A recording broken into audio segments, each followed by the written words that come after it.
시골 마을의 50대 홀어머니가 25살 흑인 청년과 함께 살기 시작했습니다. 그런데 밤마다 옆집에서는 할머니의 애절한 비명소리가 들려왔죠. 제발, 제발 나 좀 살려줘. 대체 이 산골짜기 낡은 집에서는 무슨 일이 벌어지고 있었을까요? 오늘 이야기는 그 누구도 상상하지 못했던 눈물과 감동의 가족 이야기입니다. 쉰이라는 나이, 자식들 다 키워놓고 이제는 손주들 재롱 보며 편안히 노후를 즐길 나이에 저는 외톨이 신세였습니다. 제 이름은 김영숙, 남편과 사별하고 산빛 아래 위태롭게 자리 잡은 낡은 시골집에서 홀로 살아가는 여자입니다. 우리 마을은 가난하고 땅도 척박해서 젊은이들은 크기만 하면 모두 도시로 떠나버렸습니다. 텅 빈 마을에는 쓰러져가는 낡은 집들과 저처럼 꼬부랑 허리를 한 노인들만 남았죠. 남편은 지병으로 일찍 세상을 떠나고 제게는 외아들 민준이 하나가 남았습니다. 그 녀석이 제 삶의 희망이자 살아가는 이유의 전부였죠. 저는 억척같이 일했습니다. 흙에 얼굴을 묻고 땡볕에 등을 내주며 아들을 키웠습니다. 저처럼 고생스러운 삶이 아니라 번듯한 미래를 만들어주고 싶다는 소박한 꿈 하나로요. 아들도 그런 제 마음을 아는지 열심히 공부해서 서울에 있는 좋은 대학에 합격했고 졸업 후에는 그곳에 자리를 잡았습니다. 아들이 떠난 뒤 이 집은 더욱 휑하고 쓸쓸해졌습니다. 1년에 딱 한 번 설날에나 겨우 얼굴을 볼 수 있었죠. 아들은 올 때마다 늘 바빴습니다. 겨우 이틀 사흘 머물다 가기 일쑤였죠. 제 손에 몇십만 원을 쥐어주며 용돈하시라 이르고는 늘 같은 말을 반복했습니다. 어머니, 집에서 건강 잘 챙기세요. 돈 떨어지면 전화하시고요. 서울 일이 너무 바빠서 자주 못 내려와서 죄송해요. 아들이 준 빳빳한 돈을 손에 쥐었지만 제 마음은 천근만근 무거웠습니다. 저는 돈이 필요한 게 아니었습니다. 그저 아들이 곁에 있어 주길 바랐을 뿐이죠. 하지만 아들에게는 아들의 인생이 있고 성공해야 할 미래가 있다는 걸 잘 압니다. 제 이기심 때문에 이 가난한 시골에 아들의 발목을 묶어둘 수는 없었죠. 저는 그저 속으로 눈물을 삼키며 아들이 안심하고 떠날 수 있도록 애써 웃으며 고개를 끄덕였습니다. 명절이 지나간 집은 무섭도록 깊은 정적에 다시 잠겼습니다. 문틈으로 새어 들어오는 바람소리, 한낮의 닭 울음소리, 그리고 밤의 귀뚜라미 소리만이 제 유일한 친구였습니다. 저는 할 일 없이 집 안을 오가며 벽에 비친 제 그림자에게 말을 걸곤 했습니다. 외로움이 하루하루 제 영혼을 갉아먹었습니다. 꿈에서는 먼저 간 남편이 나타나 왜 아들을 곁에 붙잡아두지 않았냐고 저를 원망하기도 했죠. 소스라치게 놀라 잠에서 깨면 늘 베개가 눈물로 축축했습니다. 언젠가 몸져 누웠을 때 곁에 아무도 없을 거라는 공포가 저를 덮쳤습니다. 가족 하나 없이 조용히 죽음을 맞이하게 될까봐 두려웠습니다. 삶은 그렇게 몸이 건조하게 흘러갔습니다. 저는 외로움에 그리고 모든 것을 혼자 해내는 것에 익숙해졌습니다. 장작을 패고 텃밭을 일구는 힘든 일부터 저 혼자 먹을 밥 한 끼를 짓는 사소한 일까지 전부 제 몫이었죠. 가끔 저는 스스로에게 물었습니다. 나는 무엇을 위해 사는 걸까? 낡은 전화기 너머로 들려오는 아들의 짧은 목소리를 듣기 위해, 그리고 다시 기나긴 외로움을 견디기 위해 사는 걸까? 저는 사람 목소리가 그리웠습니다. 마주 앉아 밥 한 끼 먹을 사람이, 따뜻한 안부 한마디 건네줄 사람이 간절했습니다. 하지만 이 마을은 집집마다 사정이 있었고 다들 자기 먹고 살기 바빴습니다. 저 같은 홀몸 늙은이에게 신경 쓸 여유가 있는 사람은 아무도 없었죠. 저는 그저 모든 서름을 가슴 깊이 묻어둔 채 영혼 없는 그림자처럼 하루하루를 버텨냈습니다. 그날 오후였습니다. 텃밭 채소에 물을 주고 지친 몸을 이끌고 집으로 들어와 잠시 숨을 고르던 참이었습니다. 노을빛이 문틈으로 스며들어 차가운 시멘트 바닥을 비추고 있었죠. 저녁밥을 지으려고 아궁이에 불을 지피려는데 대문 밖에서 부스럭거리는 소리가 들렸습니다. 낯선 사람의 발길이 드문 조용한 마을이라 저는 호기심이 생겼습니다. 살며시 문틈으로 밖을 내다본 저는 그 자리에 얼어붙고 말았습니다. 대문 앞에는 25살쯤으로 보이는 젊은 청년이 서 있었습니다. 그런데 놀랍게도 그의 피부는 까맣고 윤이 났습니다. 평생을 누런 피부의 사람들만 보고 살아온 우리 마을 사람들에게는 살아있는 흑인은 난생 처음 보는 광경이었죠. 그는 키가 컸지만 몹시 말라 있었고 입고 있는 옷은 낡고해져 몇 군데는 찢어져 있었습니다. 얼굴은 헬쑥했고 두 눈은 퀭하게 들어가 지치고 굶주린 기색이 역력했습니다. 그는 그저 가만히 서서 울타리에 몸을 기댄 채 멍하니 먼 곳을 바라보고 있었습니다. 아마 길을 잃은 모양이었습니다. 순간 제 마음속에서 연민이 솟아올랐습니다. 저는 그 젊은 청년의 모습에서 제 아들의 얼굴을 보았습니다. 우리 민준이도 처음 서울에 올라갔을 때 저렇게 막막하고 외로웠던 순간이 있었을 겁니다. 처음 느꼈던 두려움은 서서히 사라지고 그 자리를 어머니의 마음이 채웠습니다. 저는 잘 알고 있었습니다. 이 좁고 외진 시골 마을에서 사람들은 그를 이상한 눈으로 쳐다보고 수군거리고 결코 손을 내밀어 주지 않을 거라는 것을요. 특히나 이렇게 외모가 다른 사람에게는 더더욱 그럴 겁니다. 제가 도와주지 않으면 그는 아마 굶주림과 탈진으로 저기서 쓰러지고 말지도 모릅니다. 잠시 망설인 끝에 저는 대문을 열기로 결심했습니다. 낡은 철문이 끼익 소리를 내며 열리자 청년은 깜짝 놀라 저를 돌아보았습니다. 그의 눈에는 약간의 공포와 경계심이 서려 있었죠. 저는 온화하게 미소 지으며 나쁜 사람이 아니라는 것을 보여주려 애썼습니다.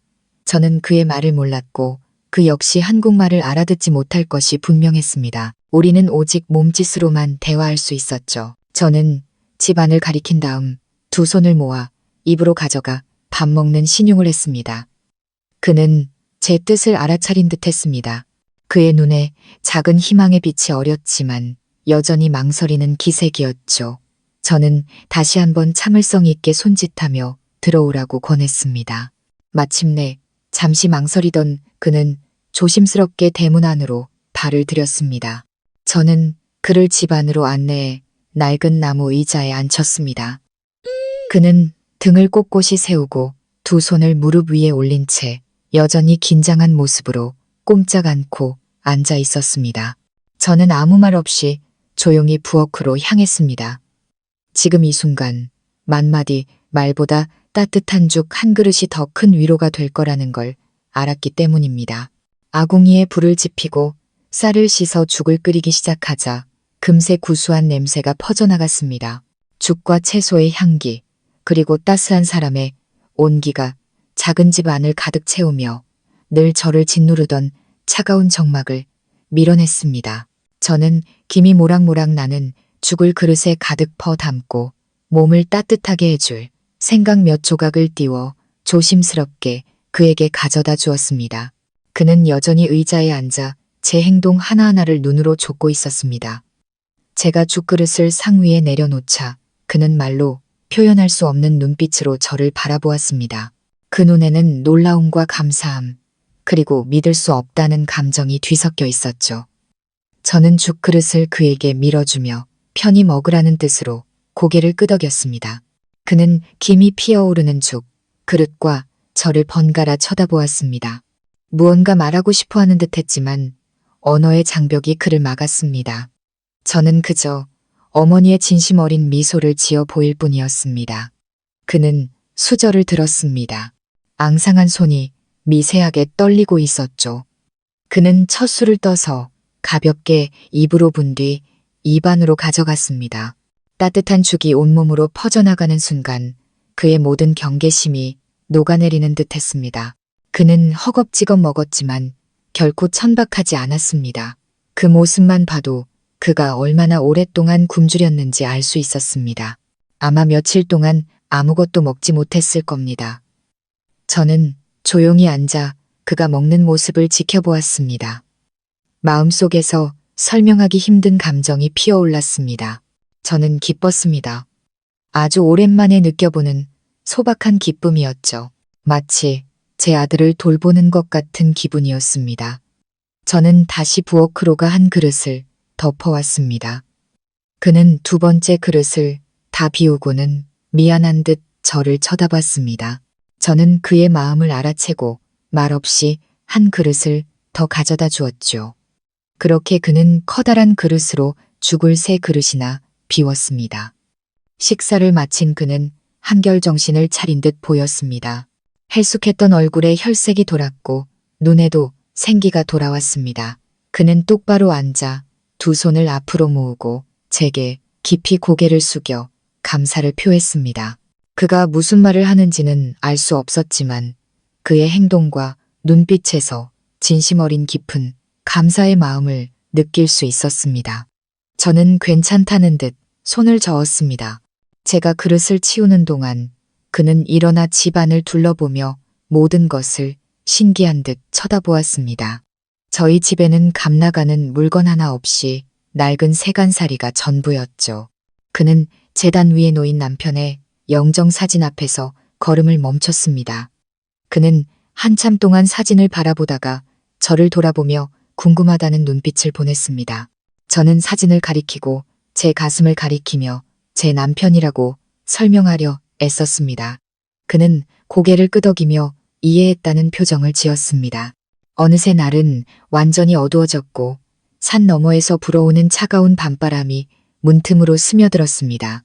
저는 청년을 바라보고 다시 어두운 밖을 바라보았습니다.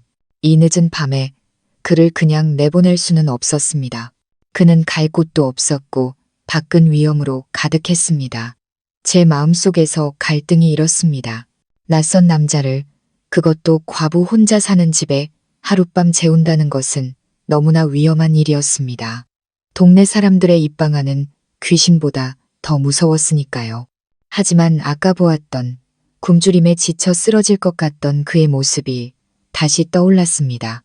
제 양심이 이 상황에 처한 그를 길거리로 내모는 것을 허락하지 않았습니다.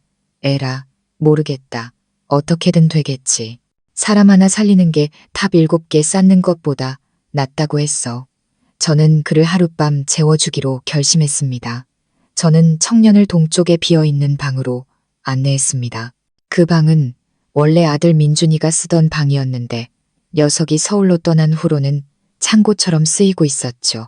방 안의 물건들은 그대로였지만 두꺼운 먼지가 쌓여 있었습니다. 제가 청소하려 하자 그는 다급히 저를 말리더니 제 손에서 빗자루를 빼앗아 들고는 익숙하게 방을 쓸기 시작했습니다. 저는 놀라서 그를 바라보았습니다. 그는 아주 민첩하고 꼼꼼하게 일했습니다. 순식간에 방은 깨끗하고 정돈된 모습으로 바뀌었죠. 저는 바닥에 새우를 깔고 남편이 입던 낡은 옷 한 벌을 그에게 건넸습니다. 조금 크긴 했지만 그가 입고 있던 찢어진 옷보다는 훨씬 깨끗하고 따뜻할 겁니다.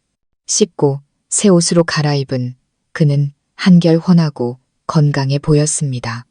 그는 다시 한번 제게 고개를 숙여 감사 인사를 했습니다. 저는 그저 미소 지으며 푹 쉬라고 손짓했습니다. 그날 밤 저는 좀처럼 잠을 이룰 수 없었습니다.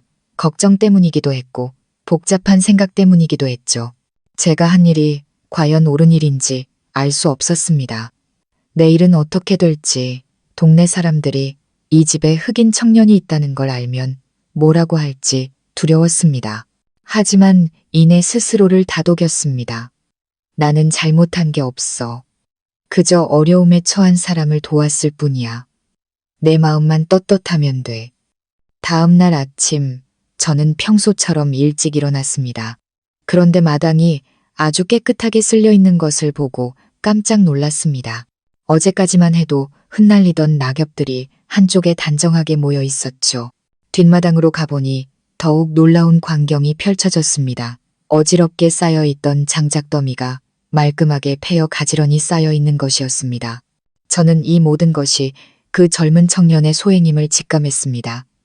그는 아주 이른 새벽에 일어나 제가 부탁하지도 않은 집안의 힘든 일들을 묵묵히 다 해놓은 것이었습니다. 부엌에 들어가 보니 그가 주전자와 씨름하고 있었습니다. 아마 저를 위해 물을 끓이려고 했던 모양입니다. 저는 미소를 지으며 다가가 아궁이 사용법을 알려주었습니다. 그는 배우는 속도가 아주 빨랐고 금세 혼자서 불을 지피고 물을 끓일 수 있게 되었습니다. 제 마음속에 기묘한 온기가 피어올랐습니다. 이 집에 남자의 온기가 다시 느껴진 게 얼마만인가. 누군가에게 보살핌을 받는다는 느낌을 받은 게 얼마만인가. 저는 그가 집을 찾을 때까지 만이라도 함께 지내기로 결심했습니다. 저는 그의 이름도 그가 어디서 왔는지도 몰랐습니다. 하지만 그건 중요하지 않았습니다. 중요한 것은 제가 그의 눈에서 선량함과 순수함 그리고 감사할 줄 아는 마음을 보았다는 것입니다. 저는 그를 아들처럼 가족처럼 여기기로 했습니다. 그날 이후 제 삶은 완전히 달라졌습니다. 집은 더 이상 조용하고 쓸쓸하지 않았습니다. 매일 저와 젊은 청년은 함께 일하고 함께 밥을 먹었습니다. 말은 통하지 않았지만 우리는 눈빛과 몸짓으로 서로를 이해했습니다. 저는 제 삶이 조금 더 의미 있어졌다고 느끼기 시작했습니다. 이제는 더 이상 외롭지 않았습니다. 저에게는 이제 보살피고 아껴줄 사람이 생겼으니까요. 우리의 삶은 그렇게 평온하게 흘러갔습니다. 낮에는 제가 그를 텃밭으로 데리고 나가 흙을 파고 채소를 심고 잡초를 뽑는 법을 가르쳤습니다. 그는 키가 크고 힘이 장사라 어떤 일이든 척척 해냈습니다. 그의 재빠른 손놀림에 금세 척박했던 뒷마당, 텃밭이 가지런한 일항으로 바뀌었죠. 저는 채소를 하나하나 가리키며 그에게 이름을 알려주었습니다. 이건 상추, 이건 배추, 저건 애호박이란다. 그는 열심히 귀를 기울이며 제 말을 어설프게 따라했습니다. 그의 서툰 발음이 너무 우스워서 저는 웃음을 참을 수 없었습니다. 그럴 때면 그도 따라 웃었고 까만 피부 위로 하얀 치아가 환하게 빛났습니다. 저는 그가 아주 똑똑하고 배우려는 의지가 강한 사람이라는 걸 깨달았습니다. 그는 한국어를 놀랍도록 빨리 배웠습니다. 매일 저는 그에게 새로운 단어 몇 개를 가르쳤습니다. 책상, 의자, 숟가락 같은 간단한 사물부터 감사합니다. 안녕하세요. 같은 일상적인 인사말까지요. 그는 항상 작은 수첩을 가지고 다녔습니다. 새로운 단어를 배울 때마다 꼼꼼하게 적고 외울 때까지 몇 번이고 중얼거리며 반복해서 읽었죠. 저는 그를 좀 더 다정하게 부를 이름이 필요했습니다. 한참을 고민한 끝에 저는 그를 산이라고 부르기로 했습니다. 산처럼 든든하고 강인한 사람이 되라는 의미를 담아서요. 제가 사나 하고 불렀을 때 그는 놀란 눈으로 저를 돌아보았습니다. 저는 그를 가리키며 여러 번 반복해서 말했습니다. 산, 내 이름은 산이야. 그는 고개를 끄덕이며 미소를 짓고는 더듬거리며 말했습니다. 산. 그렇게 그는 한국 이름을 갖게 되었고 저에게는 아들이 한 명 더 생겼습니다. 산이는 제가 해준 밥을 정말 소중하게 생각했습니다. 그저 된장찌개에 나물 반찬, 김치 같은 소박한 시골 밥상이었지만 그는 언제나 맛있게 먹었습니다. 식사가 끝나면 항상 먼저 일어나 설거지를 했고 제가 손 하나 까딱하게 두지 않았습니다. 그는 아궁이로 밥 짓는 법도 배웠습니다. 제가 몸이 안 좋은 날이면 그는 저에게 배운 대로 서툴지만 정성껏 음식을 만들어주곤 했죠. 부엌에서 어설프지만 열심히 노력하는 그의 뒷모습을 보면 안쓰러우면서도 웃음이 났습니다. 저는 그가 저에게 보여주는 진심 어린 관심을 느낄 수 있었습니다. 그것은 제 아들 민준이의 관심과는 다른 것이었습니다. 민준이의 관심은 늘 돈이나 의무적으로 하는 짧은 안부 전화와 함께 왔습니다. 하지만 산이의 관심은 매일 아침 일찍 일어나 마당을 쓰는 것, 장작을 패는 것, 그리고 저를 위해 서툰 솜씨로 밥을 지어주는 작은 행동들에서 비롯되었습니다. 그것은 계산 없이 순수하고 따뜻한 마음이었습니다. 저녁 식사를 마친 후 우리 두 사람은 나란히 앉아 있었습니다. 제가 산이에게 글을 가르쳤죠. 낡은 칠판에 글자 하나하나를 쓰며 큰 소리로 읽어주면 산이는 자기 수첩에 열심히 따라 썼습니다. 처음에는 삐뚤빼뚤하던 글씨가 점점 반듯하고 보기 좋게 변해갔습니다. 희미한 등잔불이 벽에 우리 두 사람의 그림자를 길게 드리웠습니다. 마당에서는 벌레 우는 소리가 낭만적으로 들려왔고 모든 것이 평화롭고 따뜻했습니다. 저는 외롭다는 감정을 완전히 잊었습니다. 마치 옛날의 아들 민준이에게 글을 가르쳐주던 시절로 돌아간 것 같았습니다. 하늘이 제게 보상을 해준다는 느낌이 들었습니다. 남편을 일찍 데려가고 하나 있는 아들은 멀리 떨어져 살게 했지만 그 대신 이렇게 효심 깊은 아들을 곁으로 보내주신 것만 같았죠. 제게는 고질적인 허리 통증이 있었습니다. 젊었을 때부터 민준이를 먹여 살리려고 비바람을 맞으며 밭에서 구른 탓에 생긴 병이었죠. 처음에는 욱신거리기만 하던 통증이 해가 지면 수천 개의 바늘로 찌르는 듯한 고통으로 변했습니다. 어떤 날은 아파서 허리를 제대로 펴지도 못했습니다. 모든 일상생활이 힘겨워졌죠. 저는 늘 혼자서 이를 악물고 참았습니다. 파스 몇 장 붙이고 침대에 웅크려 누워 고통이 지나가기만을 기다렸죠. 멀리 있는 민준이에게는 걱정할까봐 전화가 와도 늘 괜찮다고만 말했습니다. 아프다고 해봤자 아들의 걱정만 늘릴 뿐이니까요. 하지만 산이가 온 뒤로는 모든 게 달라졌습니다. 녀석은 아주 세심했습니다. 제가 걷는 것을 힘들어하고 얼굴을 찡그리는 것을 보더니 금세 걱정스러운 표정을 지었습니다. 그는 아직 서툰 한국말로 물었습니다. 어머니, 어디 아파요? 저는 허리를 가리키며 애써 웃어 보였습니다. 괜찮아, 아들. 늙으면 다 이런 거야. 며칠 지나면 나아져. 하지만 산이는 믿지 않았습니다. 그는 안타까운 눈으로 저를 바라보았죠. 그날 저녁 식사를 마치고 제가 일찍 잠자리에 들려던 참이었습니다. 산이가 생강과 소금을 넣은 따뜻한 물이 담긴 대야를 제 앞에 가져왔습니다. 그는 저에게 발을 담그라는 신용을 하더니 제가 대답하기도 전에 조심스럽게 제 거친 발을 들어 대야에 넣어주었습니다. 생강물의 따뜻한 기운이 온몸으로 퍼지면서 쑤시던 통증이 조금 가라앉는 듯 했습니다. 저는 놀라서 그를 쳐다보았습니다. 남편이 죽은 후로 이렇게 다정하게 저를 챙겨준 사람은 지난 수십 년간 아무도 없었습니다. 족욕이 끝난 후 산이는 저를 침대에 눕혔습니다. 그는 일하느라 거칠어진 자신의 커다란 손바닥을 펴보이며 제 허리를 주물러 주겠다는 신용을 했습니다. 저는 조금 망설여졌지만 그의 진심 어린 눈빛을 보니 차마 거절할 수가 없었습니다. 제가 엎드려 눕자 산이의 따뜻한 손이 조심스럽게 제 등 위로 올라왔습니다. 그는 아무 말 없이 척추를 따라 혈자리를 꾹꾹 눌러주었습니다. 그의 손에는 기묘한 힘이 있었습니다. 단단했지만 움직임은 아주 부드럽고 유연했죠. 그는 제가 아플까봐 아주 조심스럽고 천천히 마사지를 했습니다. 점차 찌르는 듯한 통증이 가라앉고 그 자리에 편안하고 나른한 기분이 찾아왔습니다. 저는 가만히 누워 그의 다정한 보살핌을 받았습니다. 순간 눈물이 주르륵 흘러내려 베개를 흠뻑 적셨습니다. 아파서 우는 게 아니었습니다. 감동해서 우는 거였습니다. 제 친아들인 민준이도 단 한 번도 저에게 이렇게 해준 적이 없었습니다.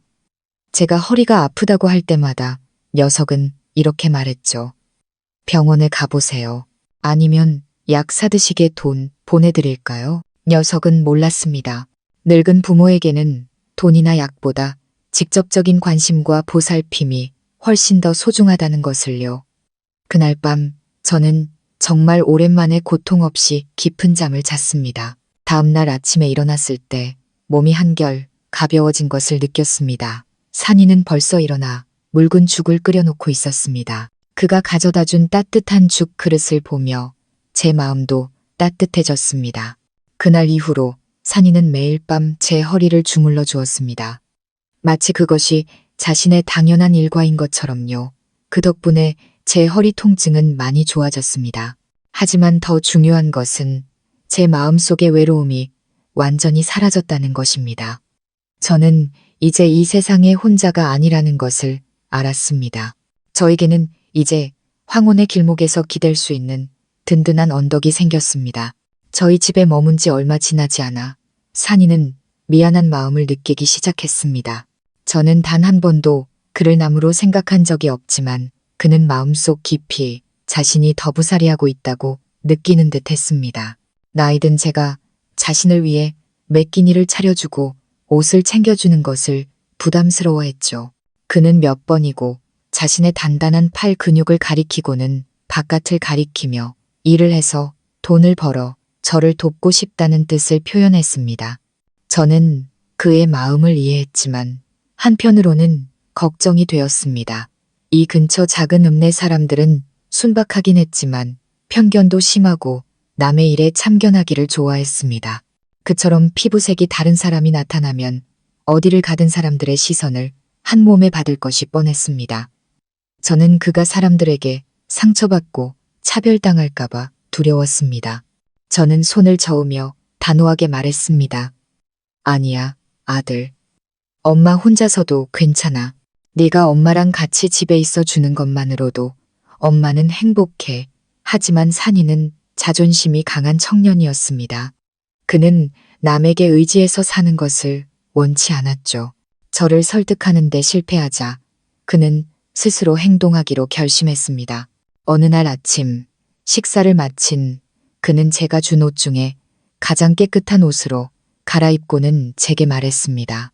어머니, 저 읍내에 일 구하러 다녀올게요. 그의 단호한 표정을 보니 더 이상 말릴 수 없다는 것을 알았습니다. 저는 말없이 방에 들어가 집에 남아있던 마지막 현금 몇만 원을 꺼내 그의 손에 쥐어주었습니다. 이거 가지고 가. 버스 타고 가. 걷다가 지치면 뭐라도 사 먹고 배고프게 다니지 마. 그는 끝까지 받지 않으려 했고 제 손을 계속 밀어냈습니다. 결국 제가 화를 내는 척하자 그제야 마지못해 돈을 받았습니다. 울퉁불퉁한 시골길을 걸어가는 그의 커다란 뒷모습을 보며 제 마음은 온갖 걱정으로 무거워졌습니다. 읍내는 마을에서 그리 멀지 않았지만 걸어서는 1시간이 넘게 걸리는 거리였습니다. 제가 예상했던 대로 산이의 등장은 읍내에 작지 않은 소란을 일으켰습니다. 아이들은 신기한 듯 그를 손가락질하며 뒤를 졸졸 따라다녔고 어른들은 의심과 편견이 가득한 눈으로 그를 훑어보며 삼삼오오 모여 수군거렸습니다.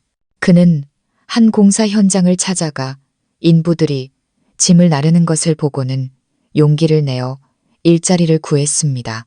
현장 책임자로 보이는 남자는 그를 위아래로 훑어보며 경멸적인 표정을 짓더니 귀찮다는 듯 손을 저으며 그를 쫓아냈습니다. 여긴 너 쓸 일 없어. 다른 데 가서 알아봐.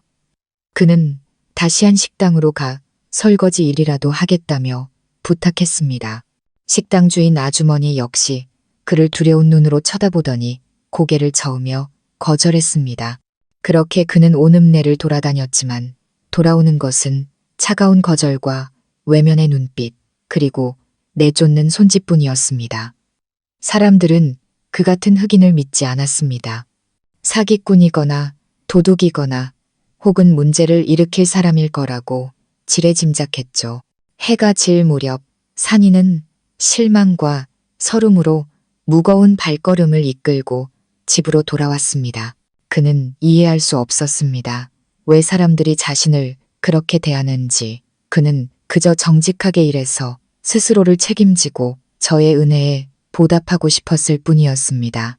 그 작은 소망이 왜 이토록 이루기 어려운 것일까요?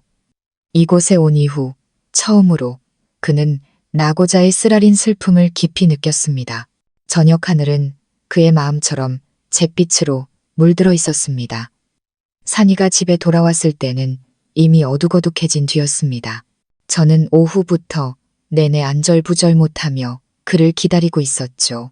골목 어귀에서 힘없이 걸어오는 그의 모습을 보고 저는 한달음에 달려나갔습니다. 지쳐 보이고 슬픔이 가득한 그의 눈을 보자 저는 결과를 직감했습니다. 저는 아무것도 묻지 않았습니다.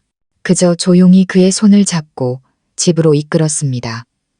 그날 저녁 식사는 침묵 속에서 이루어졌습니다. 그는 고개를 숙인 채 말없이 밥만 먹었습니다. 저는 그의 밥그릇에 반찬을 올려주며 마음이 아팠습니다. 그가 얼마나 슬프고 상처받았을지 알 수 있었기 때문이죠. 저는 이 따뜻한 저녁 식사가 조금이라도 그의 마음을 위로해 주기를 바랐습니다. 식사를 마친 후 그는 한참을 멍하니 앉아 있다가 조용히 자기 방으로 들어갔습니다. 저는 그가 피곤해서 일찍 쉬려는 것이라고 생각했습니다. 하지만 잠시 후 그는 다시 나왔는데 등 뒤에 무언가를 감추고 있었습니다. 그는 조금 부끄러운 표정으로 제게 다가오더니 손을 내밀었습니다. 그의 커다란 손바닥 위에는 낡은 신문지에 싼 작은 꾸러미와 아직 신선한 산밤 한 줌이 놓여 있었습니다. 그는 더듬거리며 말했습니다. 어머니, 드리려고요. 저는 놀라서 그가 내민 것들을 바라보았습니다. 신문지 꾸러미를 열어보니 안에는 고소한 땅콩과 조청 냄새가 나는 바삭한 땅콩 강정이 들어 있었습니다. 저는 의아한 눈으로 그를 쳐다보았습니다. 그는 애써 설명했습니다. 어머니가 주신 돈으로 샀어요. 일자리를 구하지 못하고 사람들에게 멸시를 당하면서도 그는 제가 준 얼마 안 되는 돈을 쓰지 않았던 것입니다. 그는 그 돈으로 저를 위한 선물을 샀습니다. 이 산밤 한 줌은 아마 집으로 돌아오는 길에 주었을 겁니다. 순간 목이 메어왔습니다. 가슴 속에서 강렬한 감정이 솟구쳤죠. 저는 눈물을 참을 수 없었습니다. 뜨거운 눈물이 제 주름진 뺨을 타고 흘러내렸습니다. 저는 울었습니다. 그가 안쓰러워서 그리고 그의 착한 마음에 감동해서 울었습니다. 그는 피 한 방울 섞이지 않은 남인데 제 친아들보다도 더 저를 위했습니다. 민준이도 명절에 내려올 때면 값비싼 선물들을 사오곤 했지만 단 한 번도 지금처럼 행복하다고 느낀 적은 없었습니다. 왜냐하면 그 선물들은 물질에 불과했지만 산이의 선물에는 그의 진심과 따뜻한 마음이 담겨 있었기 때문입니다. 몇천 원짜리 강정한 봉지와 돈 한 푼 안 드는 산밤 한 줌이었지만 제게는 그것이 세상 어떤 금은보화보다 더 귀했습니다. 저는 떨리는 손으로 강정을 집어들어 작은 조각을 입에 넣었습니다. 강정의 단맛이 입안에서 녹아내렸지만 제 마음속의 단맛은 그보다 몇 배는 더 진했습니다.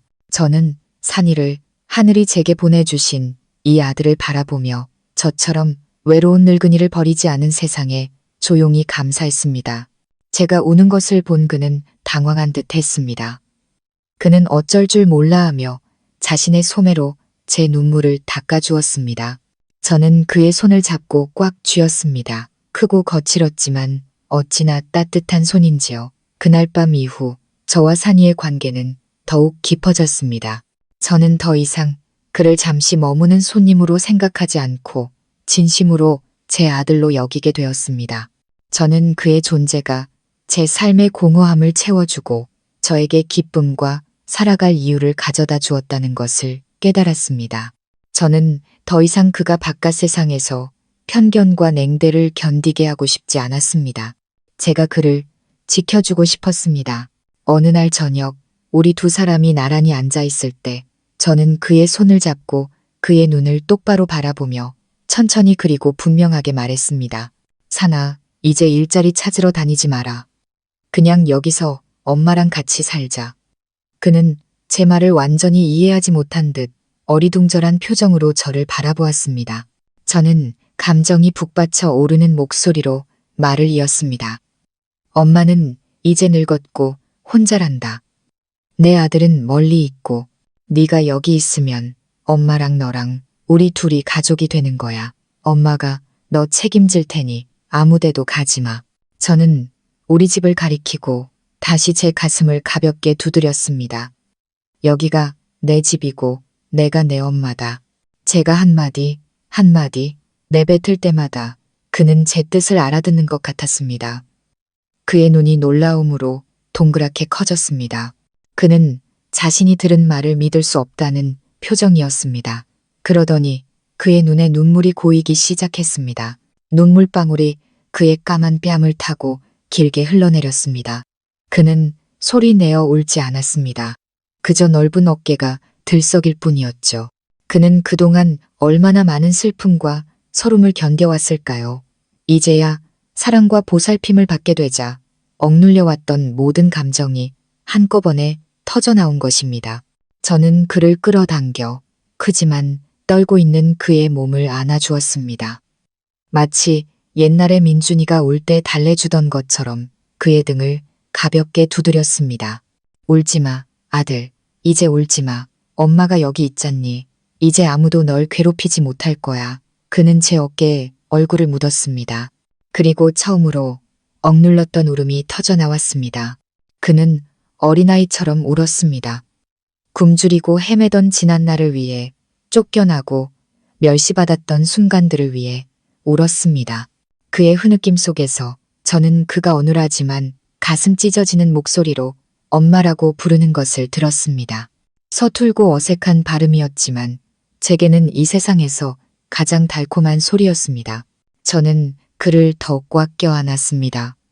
국적도 피부색도 다른 두 사람이었지만 같은 심장 박동을 느끼는 듯한 강한 유대감을 느꼈습니다. 그날 밤 희미한 등잔불 아래 이 작고 초라한 집에서 새로운 가족이 탄생했습니다. 피를 나누지도 같은 피부색을 갖지도 않았습니다. 하지만 우리는 거친 세상 속에서 서로를 발견했고 서로에게 기댐으로써 함께 살아갈 것이며 가장 진실한 사랑을 나눌 것입니다. 앞으로 많은 어려움이 있을 거라는 걸 압니다. 사람들의 수군거림과 이상한 눈초리도 견뎌내야겠죠. 하지만 저는 두렵지 않습니다. 산이가 곁에 있고 그가 엄마라고 불러주는 한 저는 모든 것을 마주할 준비가 되어 있었습니다. 그 후의 나날들은 남편이 세상을 떠난 이래 가장 행복하고 평화로운 시간이었습니다. 작은 집은 더 이상 텅 비어 있지 않았고 항상 웃음소리로 가득 찼습니다. 산이의 한국말은 여전히 서툴렀지만 이제 저와 간단한 대화를 나눌 수 있게 되었죠. 그는 저에게 자신의 머나먼 고향 이야기, 하얀 모래사막과 가난하지만 늘 긍정적인 사람들의 이야기를 들려주었습니다. 저는 그에게 옛날 이야기와 아들 민준이가 어렸을 때의 이야기를 해주었죠. 우리는 함께 텃밭을 가꾸고 함께 음식을 만들었습니다. 삶은 그렇게 평온하게 흘러갔지만 짧은 행복은 오래가지 않았습니다. 이 작은 시골 마을에서는 어떤 비밀도 오래가지 못했죠. 제가 낯선 흑인 청년을 집에 들였다는 소문은 금세 온 마을로 퍼져나갔습니다. 처음에는 단순한 호기심이었지만 그 호기심은 점차 의심과 험담으로 변해갔습니다. 그 험담의 중심에는 다름 아닌 최 여사, 저희 집 바로 옆집에 사는 이웃이 있었습니다. 그녀는 동네에서 입이 가볍기로 소문난 여자였습니다. 작은 일도 크게 부풀리고 없는 일도 지어내는 사람이었죠. 그녀는 산이가 매일 저희 집에 머물며 힘든 일을 도맡아 하고 저를 정성껏 돌보는 것을 보고는 질투와 시기심을 느끼기 시작했습니다. 그녀는 과부와 젊은 청년 사이에 순수한 감정이 존재할 수 있다고 믿지 않았습니다. 그녀의 혀는 날카로운 칼날이 되어 제 명예에 상처를 내기 시작했습니다. 그녀는 이 집, 저 집을 돌아다니며 악의적인 말을 퍼뜨렸습니다. 아이고, 저 김영숙이 좀 봐. 과부로 조용히 사는 줄 알았더니 아주 대단해. 시커먼 외국 논팽이를 집에 들여서 뭘 하겠어? 밤마다 둘이 뭘 하는지 누가 알겠냐고. 그러고는 살을 더 붙였습니다. 내가 보니 그놈 힘이 장사더만. 공짜로 저렇게 일해주겠어? 필시 김영숙이가 뭘 대주니까 저러는 거겠지. 오래 혼자 산 여자들, 외로우면 눈이 먼다더니. 그런 뜬 소문들은 계속 퍼져나갔고 사람들은 저마다의 상상력을 보탰습니다. 그들은 산이를 깜둥이라고 부르기 시작했고 저를 예전과는 다른 눈으로 쳐다보았습니다. 경멸과 동정이 섞인 눈빛이었죠. 제가 밖에 나갈 때마다 등 뒤에서 수군거리는 소리가 들렸습니다. 어머, 저기 봐. 김영숙이 요즘 얼굴이 폈네. 젊은 놈이 돌봐주니 다르긴 다른가 봐. 쯧쯧. 불쌍한 양반. 땅 속에 있는 남편이 눈을 못 감겠네. 저는 모든 것을 들었지만 이를 악물고 못 들은 척할 수밖에 없었습니다. 집집마다 찾아가 해명할 수도 없는 노릇이었고 해명한다 해도 그들은 믿지 않을 테니까요. 산이 역시 변화를 감지했습니다. 예전에 저희 집에 놀러 오던 아이들이 이제는 자신을 피하는 것을 보았고 예전에는 고개 숙여 인사하던 어른들이 이제는 자기를 보면 외면하는 것을 느꼈습니다. 그는 슬픈 얼굴로 제게 물었습니다. 어머니, 제가 뭐 잘못했어요? 저는 그를 안아주며 위로했습니다. 아니야, 아들, 넌 아무것도 잘못한 거 없어. 사람들이 오해하는 거야. 신경 쓰지 마. 우리만 떳떳하면 돼. 저는 그의 버팀목이 되어주기 위해 강한 척했지만 속은 타들어갔습니다. 어느 날 오후 이 이장님이 저희 집에 찾아왔습니다. 그는 마을 사람들 모두에게 존경받는 분이었죠. 차를 한 잔 마신 후 그는 미안한 표정으로 입을 열었습니다. 영숙 씨, 기분 나쁘게 듣지 말고 내 말 좀 들어봐요. 요즘 마을의 영숙 씨랑 저 청년에 대해 안 좋은 소문이 돌고 있어요. 영숙 씨, 혼자 몸으로 아들 훌륭하게 키워내서 동네 칭찬이 자자했는데 이런 일로 구설에 오르는 건 보기 안 좋아서 그래. 어떻게? 저 청년을 다른 곳으로 보내는 게 어떻겠소? 오래 두면 더 시끄러워질까 걱정이 돼서 하는 말이오. 이장님의 말은 제 뺨을 때리는 차가운 물 한 바가지 같았습니다. 저는 이제 이 일이 몇몇 아낙네들의 험담 수준을 넘어 마을 전체의 문제가 되었다는 것을 깨달았습니다. 보이지 않는 압박이 제 어깨를 짓누르기 시작했습니다. 폭풍이 몰려오고 있었고 저는 그 폭풍에 맞설 준비를 해야 했습니다.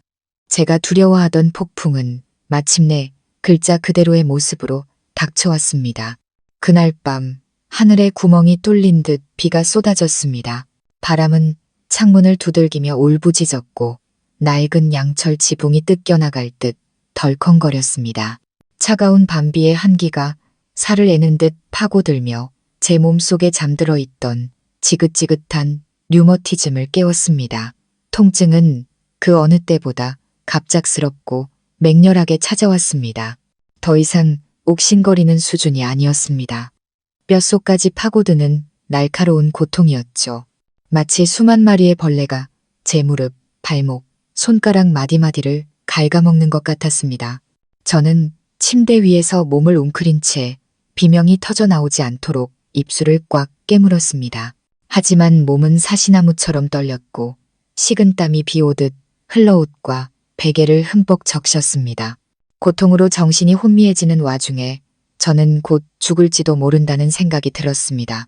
밤빛 속에서 제가 내는 희미한 신음소리가 마침내 산이의 귀에 들렸습니다. 그의 방은 얇은 벽 하나를 사이에 두고 제 방과 붙어 있었죠. 이상한 소리를 들은 그는 벌떡 일어나 제 방으로 달려왔습니다. 방문을 두드리며 그의 걱정스러운 목소리가 들렸습니다. 어머니, 괜찮으세요? 저는 대답할 힘도 없이 목구멍에서 끙끙 앓는 소리만 낼 수 있었습니다. 대답이 없자 산이는 주저없이 문을 열고 들어왔습니다. 희미한 등잔불 아래 그는 제가 침대 위에서 고통으로 몸부림치고 있는 것을 보았습니다. 제 얼굴은 창백했고 입술은 파랗게 질려 있었죠. 그는 정말로 겁에 질렸습니다. 그는 침대 옆으로 달려와 제 어깨를 가볍게 흔들었습니다. 어머니, 어머니. 그는 주위를 둘러보다가 탁자 위에 파스를 발견하고는 급히 제 이마에 붙여주었습니다. 하지만 제 고통은 단순한 감기 몸살이 아니었죠. 파스는 아무런 효과가 없었습니다. 제가 계속해서 몸부림치는 것을 보고 산이는 제가 전에 허리가 아팠을 때를 떠올렸습니다. 그는 마사지를 하면 나아질 거라고 생각했죠. 그는 조금의 망설임도 없이 얇은 이불을 걷어내고 제 다리를 주무르기 시작했습니다. 그의 크고 따뜻한 손이 제 얼음장같이 차가운 다리로 온기를 전해주었습니다. 그는 종아리부터 무릎까지 아주 조심스럽고 부드럽게 주물렀습니다. 저는 조금 나아지는 것을 느꼈지만 무릎 관절의 통증은 여전히 저를 괴롭혔습니다. 제가 계속 얼굴을 찡그리자 산이는 힘이 부족하다고 생각했던 모양입니다. 그는 가장 심하게 부어오른 무릎 옆 한 군데에 집중하더니 두 엄지손가락으로 힘껏 눌렀습니다. 그는 그곳이 바로 염증의 중심이자 제 모든 고통의 근원지라는 것을 몰랐습니다. 온몸을 찢는 듯한 고통이 전류처럼 흘렀습니다. 고통은 제 인내의 한계를 넘어섰습니다. 저는 본능적으로 몸을 뒤틀었고 가슴 속에서 터져나오는 날카로운 비명을 질렀습니다. 아, 살려줘. 저는 단순히 너무 아파서 소리를 질렀을 뿐입니다. 하지만 공황 상태에서 내뱉은 그 말은 전혀 다른 의미를 담고 있었습니다. 그것은 마치 구조 요청 같았고 목숨을 구걸하는 애원처럼 들렸죠. 비명을 지른 직후 저는 기진맥진하여 정신을 잃었습니다. 산이는 그 자리에 얼어붙었습니다. 그는 소스라치게 놀라 황급히 손을 떼었고 얼굴이 하얗게 질렸습니다. 그는 제가 왜 그렇게 비명을 질렀는지 이해할 수 없었습니다. 그는 저를 돕고 싶었을 뿐인데 아주 끔찍한 잘못을 저지른 것만 같았습니다. 제 비명은 고요한 밤의 정적을 찢고 빗소리와 바람 소리를 뚫었습니다. 얇은 흙벽을 넘어 밖으로 울려 퍼졌고 바로 그 순간 가장 들어서는 안 될 사람의 귀에 들어가고 말았습니다. 그리고 비극은 바로 거기서부터 시작되었습니다. 그날 밤 제 비명을 들은 사람은 바로 최 여사였습니다. 그녀의 집은 바로 옆집이라 담장 하나를 사이에 두고 있었죠.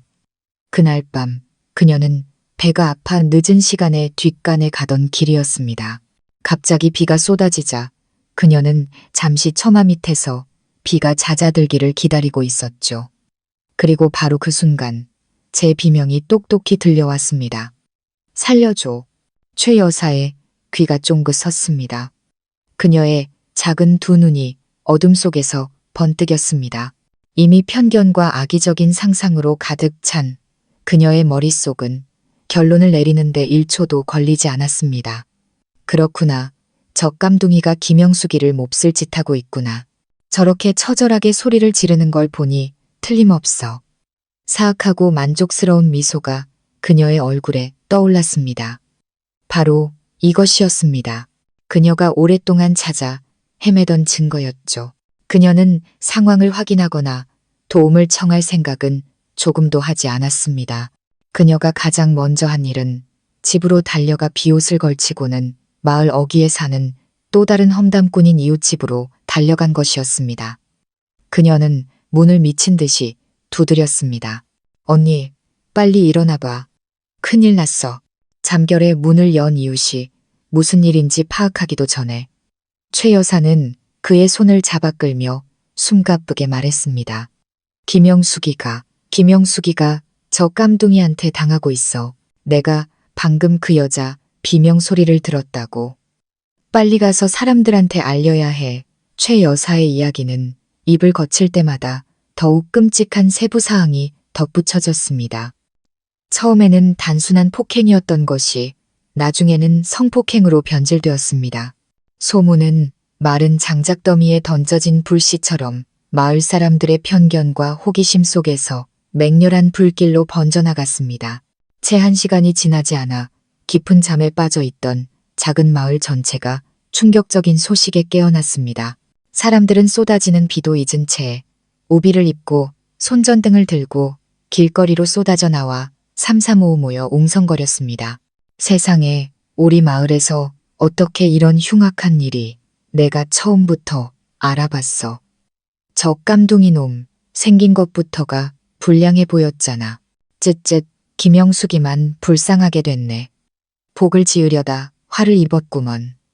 사람도 잃고 돈도 잃게 생겼으니 공포와 분노, 그리고 약간의 병적인 흥분이 온 마을을 뒤덮었습니다. 사람들은 언덕 끝에 조용히 자리한 제 작은 집을 동정과 분노가 뒤섞인 눈으로 바라보았습니다. 그 시간 집 안에 있던 저는 밖에서 벌어지고 있는 여론의 폭풍에 대해 전혀 알지 못했습니다. 비명을 지른 후 저는 정신을 잃었고 산이는 공포에 질려 제 침대 옆을 뜬 눈으로 지켰습니다. 그는 저를 바라보고 다시 문 밖을 바라보며 불안과 공포에 휩싸여 있었죠. 그는 무슨 일이 일어났는지 이해할 수 없었지만 자신이 저를 아프게 하고 두렵게 했다는 것만은 분명히 알았습니다. 동이 트고 어둠과 함께 비도 그쳤습니다. 저는 잠에서 깨어났고 몸의 통증이 많이 가라앉은 것을 느꼈습니다. 침대 옆에 엎드려 있는 산이가 보였습니다. 그는 지치고 피곤해 보였죠. 저는 미소를 지으며 손을 뻗어 그의 머리를 쓰다듬었습니다. 고맙다, 아들. 엄마 이제 괜찮아. 산이가 고개를 들었습니다. 제가 깨어난 것을 보고 그의 얼굴에 기쁨이 번졌지만 그의 눈에는 여전히 지난밤의 공포가 남아 있었습니다. 저는 그에게 고마운 마음을 담아 맛있는 아침을 차려주고 오해를 풀어주리라 마음먹었습니다. 기분 좋게 문을 열고 비 온 뒤에 맑은 공기를 마시려던 순간 저는 눈앞에 펼쳐진 광경에 그 자리에 얼어붙고 말았습니다. 저희 집 대문 앞에 수많은 마을 사람들이 모여 있었습니다. 그들은 아무 말 없이 그저 저와 제 등 뒤에 서 있는 산이를 뚫어져라 쳐다보고 있었습니다. 그들의 눈빛은 더 이상 호기심이나 의심이 아니었습니다. 그것은 증오와 분노 그리고 비난이었습니다. 저는 무슨 일이 벌어지고 있는지 몰라 어안이 벙벙했습니다. 심장이 미친 듯이 뛰기 시작했죠. 저는 진짜 폭풍이 이제 막 시작되었음을 직감했습니다. 군중은 잠시 침묵했습니다. 폭풍 전의 고요처럼 무거운 침묵이었죠. 그때 최 여사가 군중 속에서 걸어 나와 두 손을 허리에 얹고 목소리를 높였습니다. 참 잘났네, 김영숙 씨. 이제는 아주 대놓고 저놈을 끼고 나오는 구먼? 어젯밤에는 그렇게 살려달라고 비명을 지르더니 우리 동네 사람들 다 들었어. 저는 어지러웠습니다. 최 여사와 마을 사람들의 익숙한 얼굴들을 번갈아 보며 무슨 영문인지 이해하려 애썼습니다. 최 여사님, 그게 무슨 해괴한 소리예요? 어젯밤에는 제가 류머티즘이 도져서 너무 아파서 제 말이 채 끝나기도 전에 최 여사가 말을 잘랐습니다. 목소리는 더욱 커졌습니다. 어이구, 시치미 떼기는 늙어서 주책이야. 아주 우리가 아무것도 모를 줄 알아? 저 깜둥이를 집에 들여놓고 밤마다 저놈이 당신을 괴롭히는데 우리가 도우러 왔더니 이제 와서 저놈 편을 들어? 깜둥이. 그 두 글자가 비수처럼 제 심장에 꽂혔습니다. 저는 산이를 돌아보았습니다. 제 등 뒤에 서 있던 그는 그 큰 키에도 불구하고 잔뜩 움츠러들어 있었습니다. 한국말이 서툴렀지만 그 끔찍한 욕설의 의미는 충분히 이해했을 겁니다. 그의 시선은 땅을 향했고 두 손은 굳게 말아 쥐어져 있었습니다. 피가 얼굴로 쏠리는 것을 느꼈습니다. 태어나서 처음으로 저는 이토록 큰 분노를 느꼈습니다. 저는 그들이 제 아들을 모욕하는 것을 참을 수 없었습니다. 저는 고개를 똑바로 들고 또렷한 목소리로 외쳤습니다. 다들 그따위로 부르지 마세요. 이 아이는 산이 내 아들입니다. 어젯밤에 제가 아팠을 때 밤새 제 곁을 지키며 간호해 준 것도 바로 이 아이예요. 제가 소리 지른 건 너무 아파서 그런 거지. 당신들이 생각하는 그런 게 아니란 말입니다. 군중 속에 한 남자가 소리쳤습니다. 아직도 거짓말을 해. 이 동네 사람 중에 당신 말을 믿을 사람이 누가 있어. 젊고 힘센 놈이랑 과부랑 한 집에 사는데 아무 일 없다는 게 말이 돼? 비웃음과 경멸의 눈빛이 일제히 저에게 쏟아졌습니다. 그들은 제게 해명할 기회조차 주지 않았습니다. 그들의 머릿속에서는 이미 이야기가 완성되었고 저는 그들 눈에 음탕하고 경멸스러운 늙은 여자가 되어 있었습니다. 쫓아내. 저 깜둥이를 이 마을에서 쫓아내. 맞아. 우리 마을은 예부터 풍속이 바른 곳이야. 저런 것들을 받아줄 수 없어. 당신이 안 쫓아내면 우리가 면사무소에 신고할 거야. 고함 소리는 점점 커졌고 저를 궁지로 몰아넣었습니다. 그들은 저를 모욕할 뿐만 아니라 협박하고 있었습니다. 저는 온 마을 사람들과 홀로 맞서 싸우고 있었습니다. 무력감과 외로움이 밀려왔습니다. 눈물이 터져나왔지만 두려워서가 아니라 억울해서였습니다. 어떻게 사람의 마음이 이토록 잔인하고 편협할 수 있을까요? 그들은 자신들의 멋대로 한 추측 때문에 한 과부의 명예를 이렇게 무참히 짓밟을 수 있는 걸까요? 저는 산이를 보았습니다. 그의 얼굴은 땅에 박혀 있었고 넓은 어깨가 떨리고 있었습니다. 저는 그가 자책하고 있다는 것을 알았습니다. 이 모든 소란이 자기 때문에 일어났다고 생각하고 있겠죠. 가슴이 찢어지는 듯 했습니다. 저는 어떤 모욕도 견딜 수 있었지만 제 아들이 고통받는 모습은 볼 수 없었습니다. 저는 숨을 깊게 들이마시고 용기를 내어 군중의 소음을 뚫고 외쳤습니다. 다들 그만하세요. 다시 한번 말하지만 산이는 내 아들이고 아무 잘못도 없습니다. 누구든 이 아이에게 손대려거든 먼저 나를 밟고 지나가시오. 제 목소리에 담긴 결의에 군중은 순간 주춤했습니다. 하지만 그 침묵은 곧 더 악독한 말들로 깨졌습니다. 그들은 제가 완전히 미쳐서 옳고 그름을 분간하지 못한다고 생각했습니다. 그들은 우리 두 사람을 손가락질하며 저주를 퍼부었습니다. 실랑이는 이 이장님이 나서서 중재할 때까지 계속되었습니다. 그는 안타까운 눈으로 저를 보며 한숨을 쉬었습니다. 다들 그만하고 집으로 돌아가시오. 이 일은 천천히 해결합시다. 영숙 씨도 다시 한번 잘 생각해봐요. 이웃사촌 간의 정이 제일 중요한 거 아니겠소. 군중은 마지못해 흩어졌지만 날카로운 눈초리와 위협적인 말들을 남기는 것을 잊지 않았습니다. 철문이 닫혔지만 집안을 뒤덮은 고통과 치욕을 막을 수는 없었습니다. 저와 산이는 텅 빈 마당에 서 있었습니다. 희미한 아침 햇살 아래 두 개의 외로운 그림자만이 남아 있었습니다. 그날 하루 종일 집안의 공기는 돌덩이를 얹은 듯 무거웠습니다. 저와 산이는 누구도 입을 열지 않았죠. 제가 억지로 점심을 차렸지만 그는 몇 숟갈 뜨는 둥 마는 둥 하더니 조용히 방으로 들어가 버렸습니다. 저는 아침에 그 말들이 그의 마음에 깊은 상처를 냈다는 것을 알았습니다. 그의 한국어 실력은 사람들이 우리 모자에게 퍼부었던 모든 비난과 욕설을 이해하기에 충분했으니까요. 그날 오후 제가 낡은 옷을 꿰매고 있을 때 산이가 방에서 나왔습니다. 그는 제 맞은편 의자에 앉아 한참 동안 침묵하다가 고개를 들어 저를 바라보았습니다.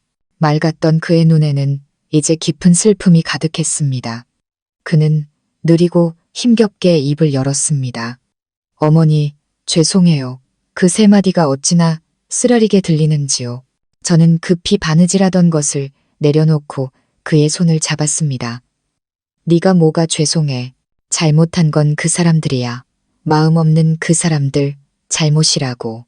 그는 고개를 저었고 눈물 한 방울이 뺨을 타고 흘러내렸습니다. 아니에요. 저 때문에 어머니가 고생하세요. 제가 짐이에요. 저는 목이 메어 그를 위로할 말을 찾을 수 없었습니다. 그저 그의 손을 더 꽉 쥐며 제 온기를 조금이라도 전해주려 애썼을 뿐입니다. 그는 제 손을 빼고 일어나더니 제 심장을 먹게 하는 한마디를 던졌습니다. 저 내일 떠날게요. 안 돼. 저는 벌떡 일어났습니다. 목소리가 떨렸죠. 어딜 가려고. 여기가 내 집이잖아. 그는 저를 바라보았습니다. 그의 눈빛은 단호했지만 사랑과 감사가 가득했습니다. 제가 떠나야 어머니가 편해지세요. 사람들이 어머니를 나쁘게 말하는 걸 더는 볼 수 없어요.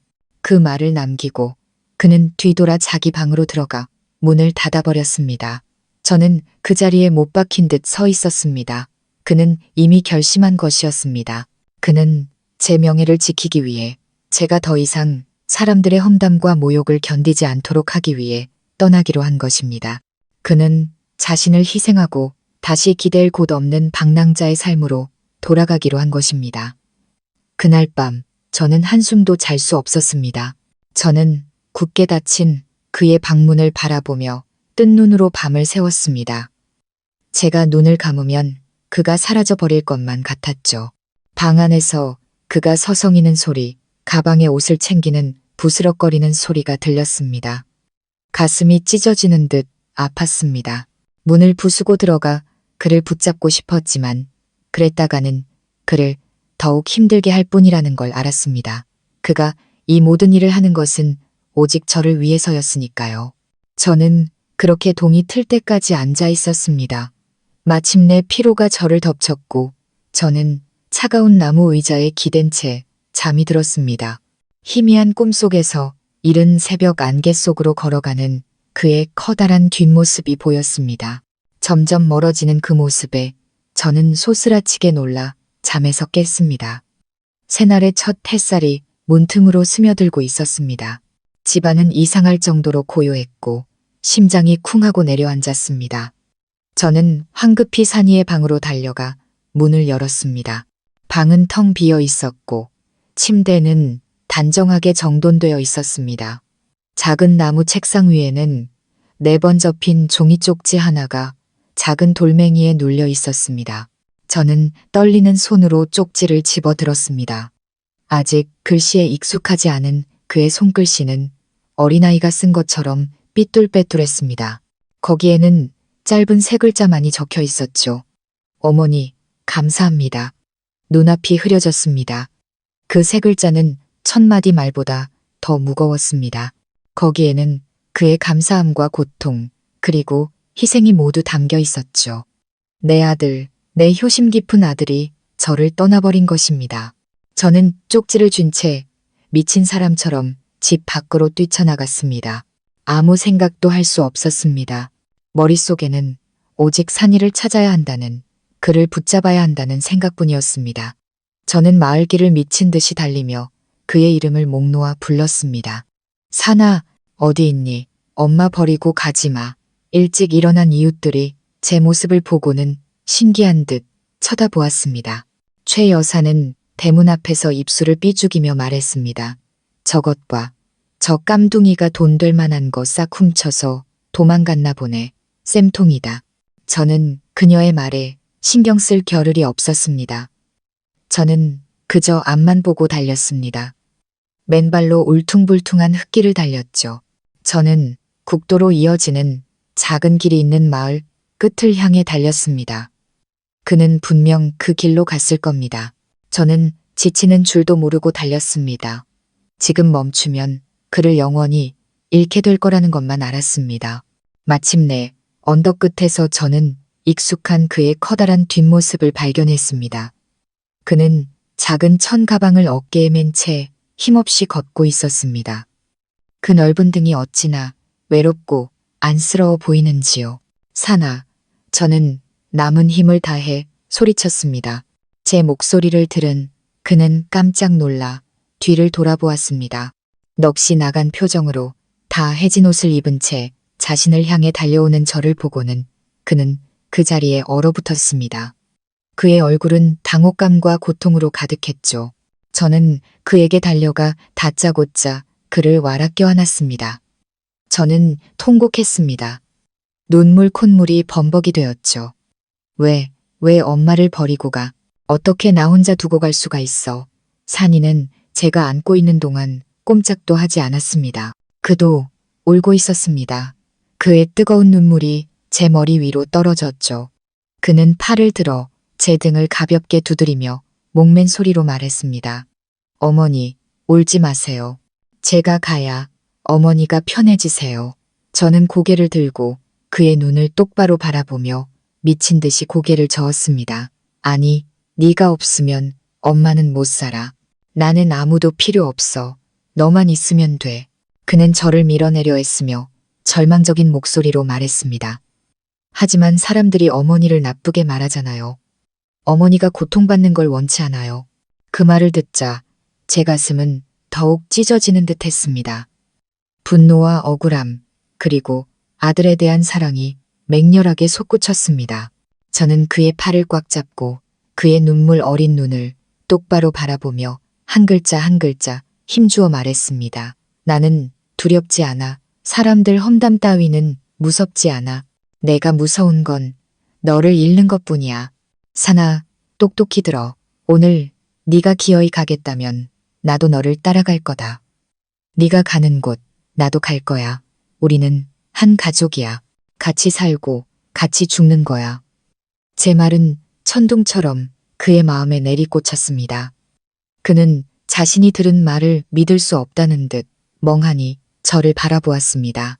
제 눈에 담긴 결의와 제 말 한마디 한마디에 담긴 진심이 그의 마지막 방어선을 완전히 무너뜨렸습니다. 그는 더 이상 저를 밀어내려 하지 않고 저를 아주 강하게 끌어안았습니다. 우리 두 사람은 텅 빈 시골길 한가운데서 그렇게 서로를 껴안고 울었습니다. 우리는 우리가 겪어야 했던 서름과 억울함을 위해 울었습니다. 모든 편견과 장벽을 이겨낸 숭고한 모성애를 위해, 그리고 이제 그 무엇도 우리를 갈라놓을 수 없다는 것을 알게 된 행복을 위해 울었습니다. 한참이 지난 후에야 저는 눈물을 닦고 그의 손을 잡았습니다. 집에 가자, 아들, 우리 집으로. 산이는 아무 말 없이 그저 조용히 고개를 끄덕였습니다. 그는 천가방을 들고 저와 함께 왔던 길을 되돌아 걸었습니다. 최 여사 집 앞을 지날 때 저는 고개를 빳빳이 들고 산이의 손을 더 꽉 잡았습니다. 그녀는 대문 앞에 서서 믿을 수 없다는 눈으로 우리를 쳐다보고 있었죠. 저는 아무 말도 하지 않고 그저 그녀를 똑바로 응시했습니다. 제 눈에는 더 이상 두려움이 없었고 오히려 도전적인 빛이 감돌았습니다. 저는 그녀와 이 마을 전체에 그들이 졌다는 것을 보여주고 싶었습니다. 진실한 사랑이 시기심과 편협한 편견을 이겼다는 것을요. 내일 무슨 일이 일어나든 저는 더 이상 두렵지 않았습니다. 왜냐하면 저는 이제 혼자가 아니라는 것을 알았으니까요. 그날 이후 우리 모자의 삶은 마을 사람들의 무서운 침묵 속에 잠겼습니다. 더 이상 아무도 우리 집 대문 앞에 모여들지 않았지만 그들은 우리를 쳐다보려고도 하지 않았습니다. 그들은 우리를 투명 인간 취급했죠. 저와 산이가 밖에 나갈 때마다 창문들은 황급히 닫혔습니다. 시끄럽게 이어지던 대화도 갑자기 끊겼습니다. 그들은 우리를 고립시켰습니다. 저는 이것이 마을 전체의 뜻을 거스른 저에 대한 그들의 처벌 방식이라는 것을 알았습니다. 저는 상관없었습니다. 산이만 곁에 있다면 어떤 것이든 견딜 수 있었습니다. 하지만 아마도 정신적인 스트레스와 그날 아침 전력 질주를 했던 것이 저 같은 늙은이의 체력을 완전히 소진시켰던 모양입니다. 그날 저녁, 소박한 저녁 식사를 마친 후 저는 몸이 좋지 않음을 느끼기 시작했습니다.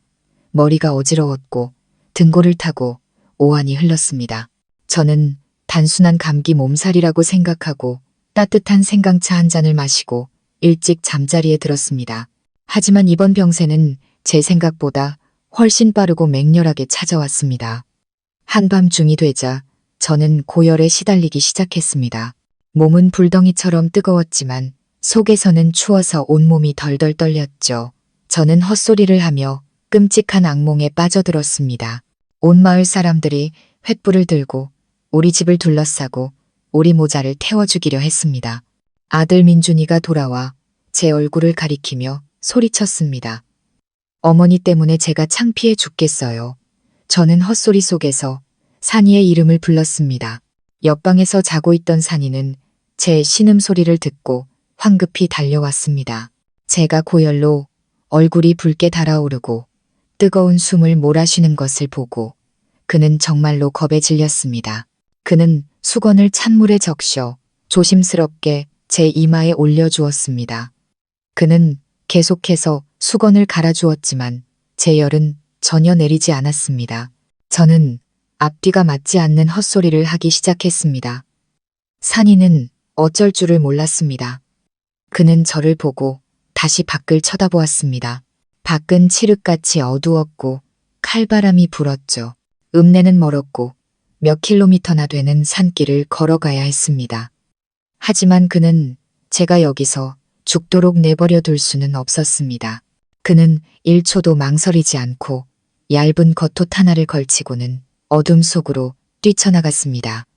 그는 길을 몰랐지만 전에 갔던 읍내 방향을 어렴풋이 기억하고 있었습니다. 그는 그저 앞만 보고 달렸습니다. 비 온 뒤에 미끄러운 흙길 위로 그의 긴 다리가 내달렸죠. 차가운 바람이 칼날처럼 얼굴을 스쳤지만 그는 아무것도 느끼지 못했습니다. 그의 머릿속에는 오직 고열로 창백해진 제 얼굴만이 가득했습니다. 그는 두려웠습니다. 이 세상에 유일하게 남은 어머니를 잃게 될까봐 두려웠습니다. 그는 텅 빈 들판을 지나 마을의 으스스한 공동묘지를 지났습니다. 넘어져서 무릎이 까이고 피가 나기도 했지만 그는 즉시 일어나 다시 달렸습니다. 땀이 등을 흠뻑 적셨고 차가운 밤이슬과 뒤섞였습니다. 마을 어귀에 다다랐을 때 그는 저 멀리서 희미하게 빛나는 손전등 불빛을 보았습니다. 그는 기뻐하며 도움을 줄 수 있는 사람을 만났다고 생각했습니다. 가까이 다가가서야 그가 이 이장님이라는 것을 알게 되었죠. 이 이장님은 밤에 마을을 순찰하는 습관이 있었습니다. 커다란 그림자가 자신을 향해 헐레벌떡 뛰어오는 것을 보고 그는 깜짝 놀라 손전등을 높이 들고 외쳤습니다. 누구냐, 멈춰. 산이는 멈춰서서 거친 숨을 몰아쉬었습니다. 손전등 불빛 아래 이장님은 그를 알아보았습니다. 그는 놀라서 물었습니다. 산이 청년, 이 밤중에 어딜 그렇게 뛰어가는가? 산이는 길게 설명할 시간이 없었습니다. 그는 읍내 방향을 가리키고 다시 우리 집 쪽을 가리키며 가쁘고 끊어지는 목소리로 말했습니다. 어머니, 아파요. 열 많이 나요. 약 사야 해요. 몇 개의 간단한 단어였지만 이장님은 모든 상황을 이해했습니다. 그는 산이의 모습을 보았습니다. 땀으로 흠뻑 젖고 옷은 흙투성이었으며 눈은 공황과 걱정으로 가득 차 있었습니다. 순간 이장님은 할 말을 잃었습니다. 이 청년에 대한 그의 시선이 바뀌기 시작했습니다. 그는 더 이상 의심스러운 깜둥이를 본 것이 아니라 어머니를 구하기 위해 어둠 속에서 목숨을 걸고 달리는 아들을 보았습니다. 그의 마음속에서 연민이 솟아올랐습니다. 그는 손전등을 끄고 산이의 어깨를 두드렸습니다. 진정하게 나를 따라오게. 내가 읍내로 가는 지름길을 아네. 그렇게 말하고 이장님은 앞장서서 길을 안내했습니다. 그는 더 이상 아무 말도 하지 않았지만 그의 행동이 모든 것을 말해주고 있었습니다. 산이는 기뻐하며 황급히 그의 뒤를 따랐습니다. 이장님의 안내 덕분에 그들은 곧 읍내의 유일한 약국에 도착할 수 있었습니다. 약국은 야간 환자들을 위해 아직 불이 켜져 있었죠. 해열제와 흰죽을 산 후 산이는 다시 급히 집으로 달려왔습니다. 이장님은 바로 집으로 가지 않고 그와 함께 얼마간 걸으며 약 타는 법과 환자를 돌보는 법을 일러준 뒤에야 마을로 돌아갔습니다. 그날 밤 내내 산이는 한숨도 자지 않았습니다.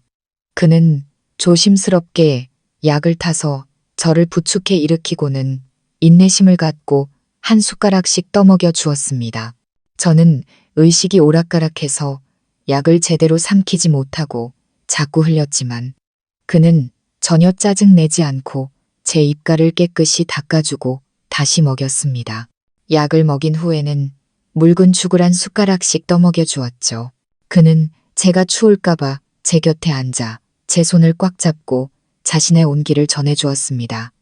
그는 밤을 새우며 제 이마에 수건을 갈아주고 체온을 확인했습니다. 동이 틀 무렵 약효가 돌기 시작했습니다. 제 열이 서서히 내렸습니다. 저는 더 이상 헛소리를 하지 않았고 깊고 평화로운 잠에 빠져들었습니다. 다음 날 아침 첫 햇살이 집에 비칠 때 이장님이 다시 찾아왔습니다. 그는 바로 들어오지 않고 마당에 서서 안을 들여다보았습니다. 문틈으로 그는 산이가 제 침대 옆에 엎드려 있는 것을 보았습니다. 한 손은 여전히 제 손을 꽉 잡고 있었죠. 밤을 새운 그의 얼굴은 해숙했지만 어딘가 선량하고 안쓰러워 보였습니다. 그 광경은 이장님이 지난밤에 했던 생각을 완전히 확신하게 해주었습니다. 그는 조용히 돌아섰습니다. 그는 자기 집으로 가지 않고 마을을 한 바퀴 돌았습니다. 그는 만나는 사람마다 멈춰서서 지난밤의 이야기를 들려주었습니다. 그의 목소리는 낮고 차분했지만 설득력이 있었습니다. 어젯밤에 내가 산이 청년을 만났소. 영숙 씨가 고열로 알아누웠는데 그 청년 혼자서 밤중에 몇 킬로미터나 되는 길을 달려 읍내에 가서 약을 사왔더이다. 여러분, 이게 효자 아들이 아니고 무엇이겠소. 그리고 그는 방금 자신이 본 광경을 이야기했습니다. 기진맥진해서 제 병상 옆에 엎드려 있던 산이의 모습을요. 그 청년이 영숙 씨를 돌보는 것이 친아들보다 더 지극정성이더이다. 영숙 씨 아들 민준이는 돈은 많을지언정 어머니가 이렇게 아플 때 곁에 있었소? 생판 남인 산이 청년이 오히려 저렇게 목숨을 걸고 어머니를 돌보고 있지 않소. 이장님의 말은 망치처럼 마을 사람들 마음속에 편견의 벽을 부수었습니다. 그들은 침묵하기 시작했습니다. 그들은 서로를 쳐다보았고 눈에는 후회의 빛이 역력했습니다. 이야기는 금세 온 마을로 퍼져나갔습니다. 사람들은 다시 수군거리기 시작했지만 이번에는 험담이 아니라 자책의 목소리였습니다. 우리가 정말 잘못했구나. 최 여사, 그 입방정 때문에 사람 잡을 뻔했네. 불쌍한 모자. 온 마을 사람들한테 억울하게 미움만 받았으니 얼마나 서러웠을까. 최 여사는 그 말들을 듣고 얼굴이 하얗게 질렸습니다. 그녀는 자신이 큰 죄를 지었다는 것을 알고 문을 걸어 잠근 채 밖으로 나오지 않았습니다. 점차 우리 집을 향한 시선은 증오가 아닌 미안함과 동정으로 바뀌었습니다. 그들은 자신들의 잘못을 깨닫기 시작했고 선량한 두 사람에게 부당한 짓을 했다는 것을 인정하기 시작했습니다. 우리 집을 둘러쌌던 보이지 않는 얼음벽이 녹아내리기 시작했습니다. 모든 오해는 해명이 아니라 산이의 진심 어린 효심으로 마침내 풀렸습니다. 저는 그 다음날 정오가 되어서야 잠에서 깨어났습니다. 열은 완전히 내렸고 몸은 아직 조금 피곤했지만 한결 개운해졌습니다. 눈을 떴을 때 가장 먼저 본 것은 산이의 얼굴이었습니다. 그는 여전히 제 침대 옆에 엎드려 있었죠. 아마 너무 피곤해서 잠이 들었던 모양입니다. 저는 조용히 손을 들어 그의 곱슬머리를 쓰다듬었습니다. 그가 깜짝 놀라 잠에서 깼습니다. 제가 일어난 것을 보고 그의 눈이 기쁨으로 빛났습니다. 어머니, 괜찮으세요? 저는 고개를 끄덕이며 힘없이 미소 지었습니다. 응, 엄마 괜찮아. 고맙다. 네가 너무 고생했구나. 그는 손을 젓더니 급히 따뜻한 죽을 가져왔습니다. 자신을 돌보는 그를 보며 제 마음은 다시 따뜻한 감동으로 벅차올랐습니다. 그 후 며칠 동안 저는 점차 회복했습니다. 산이는 제가 아무 일도 못하게 했습니다. 그는 요리, 빨래부터 텃밭 가꾸기까지 집안의 모든 일을 도맡아 했습니다. 어느 날 오후 우리 두 사람이 툇마루에 앉아 바람을 쐬고 있을 때 제가 물었습니다. 산아, 너는 한국에 왜 온 거니? 그것은 제가 오랫동안 묻고 싶었지만 기회가 없었던 질문이었습니다. 산이는 잠시 침묵했습니다. 그의 눈은 저 멀리 겹겹이 펼쳐진 산등성이를 향해 있었습니다. 그러다 그는 저를 돌아보았는데 그 눈빛은 이상하리만치 진지했습니다. 그는 집으로 들어가 자신의 작은 천 가방에서 낡은 천에 소중하게 쌓인 무언가를 꺼내왔습니다. 그가 조심스럽게 천을 펼치자 안에서는 누렇게 바래고 모서리가 다른 사진 한 장이 나왔습니다. 사진 속에는 고단해 보이지만 선한 인상의 흑인 부부가 깡마르고 새까만 아이들 몇 명과 함께 서 있었습니다. 산이는 사진을 가리켰습니다. 그의 목소리가 갑자기 메었습니다. 제 가족이에요. 그는 아직 서툰 한국말로 이야기를 시작했지만 저는 모든 것을 이해할 수 있었습니다. 그는 머나먼 아프리카의 고향에 대해 이야기했습니다. 그곳은 1년 내내 건조하고 땅은 모래와 자갈 뿐이었습니다. 그의 고향 사람들은 아주 가난했고 식량이 부족해 늘 굶주림에 시달렸다고 합니다. 그의 부모님과 형제들은 매일 먹을 것을 구하기 위해 사투를 벌였습니다. 그는 마을에서 유일하게 학교에 다닌 사람이었습니다. 그는 공부를 아주 잘했고 늘 한 가지 꿈을 품고 있었습니다. 농사를 배우고 싶었어요. 한국이 벼농사, 채소 농사를 잘 짓는다고 들었어요. 이곳 땅은 비옥하잖아요. 기술을 배워서 고향 사람들을 돕고 싶어요. 그는 말하는 동안 눈물이 계속해서 흘러내렸습니다. 그런 것이었습니다. 제가 거두어들인 이 젊은 청년은 단순한 방랑자가 아니라 위대한 이상과 꿈을 가진 사람이었습니다. 그는 굶주리는 고향 사람들을 구하기 위해 지식을 배우겠다는 일념 하나로 수천 킬로미터를 날아 낯선 나라에 와서 온갖 고난을 견뎌냈던 것입니다. 제 마음속에서 존경과 연민이 끝없이 솟구쳤습니다. 저는 그의 손을 잡고 꽉 쥐었습니다. 아들아, 너는 정말 용감하구나. 엄마는 네가 자랑스럽다. 산이는 고개를 들어 저를 보았습니다. 그의 눈은 붉게 충혈되어 있었죠. 그는 한참 동안 저를 바라보다가 갑자기 제 발치에 무릎을 꿇었습니다. 그는 고개를 들고 제 눈을 똑바로 바라보며 더 이상 어눌하지 않고 아주 크고 분명한 목소리로 외쳤습니다. 어머니, 그 부름은 이전과는 완전히 달랐습니다. 공포나 고통 속에서의 외침이 아니었죠. 그것은 마음 깊은 곳에서 우러나온 진정한 인정이자 가장 깊은 유대감의 표현이었습니다. 그는 진심으로 저를 그의 두 번째 어머니로 받아들인 것입니다. 저는 몸을 숙여 그를 와락 껴안았습니다. 다시 눈물이 흘렀지만 이번에는 행복의 눈물이었습니다. 그래, 엄마 여기 있다. 내 아들아. 그 순간부터 저는 우리의 관계가 더 이상 단순한 동정이 아니라 진정한 모자 관계가 되었다는 것을 알았습니다. 저에게는 인자한 마음과 위대한 꿈을 가진 아들이 생겼습니다. 그리고 저는 그가 그 꿈을 이룰 수 있도록 모든 것을 다해 도울 것입니다. 이장님의 이야기가 퍼진 후 우리 마을에는 큰 변화가 찾아왔습니다. 우리 집을 둘러싸고 있던 외면과 냉대해 보이지 않는 벽이 완전히 무너져 내렸습니다. 그 자리에는 미안함이 담긴 눈빛과 어색한 미소, 그리고 망설이는 안부 인사가 채워졌죠.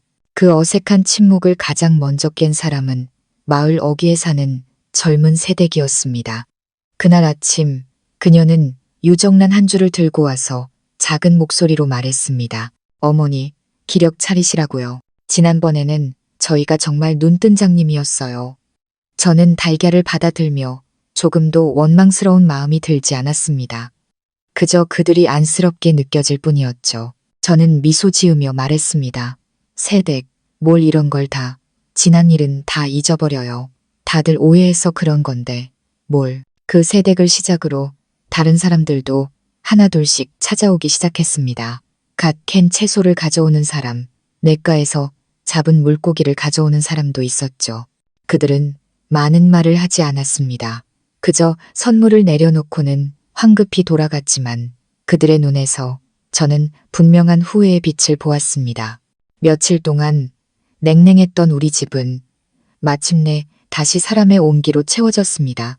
하지만 제가 가장 기다렸던 사람, 그리고 가장 마주하기 어려울 것이라고 생각했던 사람은 바로 최 여사였습니다. 며칠 동안 그녀는 집안에 틀어박혀 꼼짝도 하지 않았습니다. 저는 그녀가 부끄러워하고 자책하고 있다는 것을 알았습니다. 저는 그녀를 미워하지 않았습니다. 그저 불쌍하게 느껴졌을 뿐이죠. 좁은 마음과 시기심이 그녀의 눈을 멀게 했고 결국 큰 잘못을 저지르게 만든 것입니다.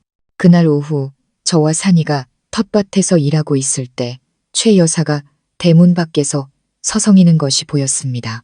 그녀는 낡은 갈색 옷을 입고 있었고 손에는 크고 노랗게 잘 익은 바나나 한 송이를 들고 있었습니다. 그녀는 많이 초췌해 보였고 늘 불안하게 움직이던 두 눈은 이제 아래로 축 처져 누구도 똑바로 쳐다보지 못했습니다. 산이는 그녀를 보자 저를 보호하려는 듯 반사적으로 제 앞을 막아섰습니다. 저는 그의 팔을 가볍게 두드리며 괜찮다는 신호를 보내고는 목소리를 높여 말했습니다. 최 여사님 아니세요? 들어와서 물 한잔하고 가세요. 제 목소리를 들은 그녀는 깜짝 놀랐습니다. 잠시 망설이던 그녀는 마지못해 안으로 들어왔습니다. 그녀는 바나나를 상위에 내려놓고 두 손을 맞잡은 채 옷자락만 만지작거렸습니다. 그녀는 앉지도 못하고 그저 고개를 숙인 채 한참을 서 있었습니다. 마침내 그녀가 잠긴 목소리로 간신히 입을 열었습니다. 영숙 씨, 내가 미안해요. 그 말을 끝으로 그녀의 고단한 얼굴 위로 두 줄기 눈물이 흘러내렸습니다. 그녀는 통곡했습니다. 내가 잘못했어요. 내 그놈의 주둥이 때문에, 내 못된 마음보 때문에 모자를 그렇게 힘들게 했으니 나는 정말 사람이 아니에요. 저는 급히 다가가 그녀를 의자에 앉혔습니다. 그만 우세요. 살면서 실수 안 하는 사람이 어디 있겠어요. 잘못을 알고 뉘우치면 된 거지요. 그녀는 고개를 저으며 계속 울었습니다. 그렇게 말하지 말아요. 내 죄가 너무 커요. 내가 하마터면 두 사람을 죽음으로 몰 뻔했어요. 땅속에 있는 영숙 씨, 남편 볼 낯도 없어요. 그녀가 남편 이야기를 꺼내자 제 마음도 잠시 무거워졌습니다. 하지만 이내 저는 온화하게 미소 지었습니다. 우리 양반이 살아있었어도 여사님을 용서했을 거예요. 원래 마음이 너그러운 사람이었으니까. 그때 산이가 텃밭에서 들어왔습니다. 그는 김이 모락모락 나는 따뜻한 녹차 한 잔을 최 여사 앞에 조심스럽게 내려놓았습니다. 그는 그녀를 바라보고는 가볍게 고개를 숙여 인사했습니다. 예의 바르고 조금의 원망도 담기지 않은 행동이었죠. 산이의 행동은 넘치기 직전에 잔에 떨어진 마지막 물방울 같았습니다. 최 여사는 그를 올려다보고 다시 저를 보았습니다. 그녀 마음속의 자책감은 극에 달했습니다. 그녀는 갑자기 벌떡 일어나 우리 모자 앞에 털썩 무릎을 꿇었습니다. 제발 용서해 주시오. 앞으로는 다시는 입 함부로 놀리지 않겠소. 두 사람이 시키는 일은 뭐든지 다 하겠소. 저와 산이는 깜짝 놀라 황급히 그녀를 일으켜 세웠습니다. 저는 감정에 북받쳐 떨고 있는 그 여자를 안아주며 달랬습니다. 이러지 마세요, 여사님. 우리는 이웃이잖아요. 어려울 때 서로 돕고 사는 거지요. 지난 일은 다 잊어버립시다. 최 여사의 뒤늦은 사과는 상처 뒤에 찾아왔지만 가장 효과적인 치료제였습니다. 그것은 그녀의 죄를 씻어주었을 뿐만 아니라 온 마을 사람들의 마음을 짓누르고 있던 마지막 돌덩이를 치워주었습니다. 비 온 뒤의 하늘은 마침내 맑고 푸르게 개었습니다. 시간은 쏜살같이 흘러 어느덧 섣달 금음날이 되었습니다. 우리 마을은 활기로 가득 찼습니다. 집집마다 대청소를 하고 등불을 달았죠. 향내음과 만둣국 끓이는 냄새가 어우러져 시골 설날의 정겨운 분위기를 자아냈습니다. 예년 같았으면 이날은 제가 가장 슬픈 날이었습니다. 아들 민준이는 설날 당일에나 겨우 오거나 아니면 바쁘다는 전화 한 통이 전부였죠. 저는 늘 혼자서 쓸쓸하게 차례를 지내고 차갑게 식은 밥상에 홀로 앉아 있었습니다. 명절의 외로움은 평소보다 몇 배는 더 견디기 힘들었죠. 하지만 올해는 달랐습니다. 하늘과 땅 차이였죠. 산빛 아래 제 작은 집은 조용하기는커녕 동네에서 가장 시끄럽고 즐거운 장소가 되었습니다. 이른 아침부터 사람들이 몰려들었습니다. 이 이장님은 크고 살찐 토종닭 2마리를 들고 오셨고 젊은 세댁은 뽀얀 찹쌀 한 말을 이고 왔습니다. 마을 청년들은 만두 빚을 재료들을 한가득 들고 왔죠. 그리고 가장 특별했던 것은 최 여사였습니다. 이제는 한결 온화하고 말수가 적어진 그녀는 아주 일찍부터 와서 팔을 걷어붙이고 부엌일을 도왔는데 그 솜씨가 아주 빠르고 꼼꼼했습니다. 우리 집 마당에는 오늘 여러 개의 상이 펼쳐졌습니다. 여자들은 둘러앉아 나무를 다듬고 두부를 으깨고 고기를 다졌습니다. 남자들은 장작을 패고 아궁이에 불을 지폈죠. 웃음소리와 아이들의 제잘거리는 소리가 어우러져 제가 평생 꿈꿔보지 못했던 따뜻하고 화목한 풍경을 만들어냈습니다. 산이는 모든 관심의 중심에 있었습니다. 그는 더 이상 외면받던 깜둥이가 아니라 김영숙이네 아들 산이 온 마을의 아들이자 손자가 되었습니다. 마을 처녀들은 힐끗힐끗 그를 쳐다보며 수줍게 웃었고 어르신들은 그의 어깨를 두드리며 힘이 좋다고 마음씨가 착하다고 칭찬했습니다. 그는 두부를 으깨는 일을 맡았습니다. 그가 커다란 절구공이를 들고 힘차고 규칙적으로 두부를 찢는 모습을 보니 제 마음속에서 끝없는 자부심이 피어올랐습니다. 그는 만두 빚는 법도 배우고 있었습니다. 이장님의 지도 아래 그의 커다란 손은 조금 서툴렀지만 마침내 네모반 듯하지는 않아도 제법 그럴듯한 만두를 하나 빚어냈습니다. 온 마을 사람들이 즐겁게 웃었고 그도 환하게 웃었습니다. 행복한 미소였죠. 그때 제 낡은 휴대폰이 울렸습니다. 아들 민준이었습니다.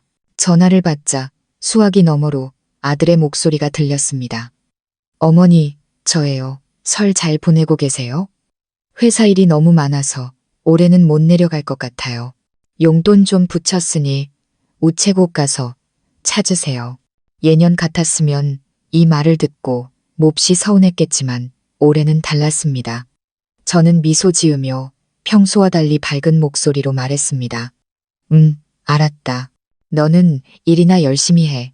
집에는 엄마랑 동생 산이가 있으니 걱정 마. 아주 즐겁게 보내고 있단다. 동생 산이요? 민준이가 놀라서 되물었습니다. 저는 마당을 내다보았습니다. 마을 사람들에게 둘러싸여 환하게 웃고 있는 산이를 보며 아들에게 모든 이야기를 들려주었습니다. 저의 외로움에 대해, 운명적인 만남에 대해, 우리가 겪었던 시련과 그리고 지금 제가 누리고 있는 행복에 대해 말해주었습니다. 수화기 저편은 한동안 조용했습니다.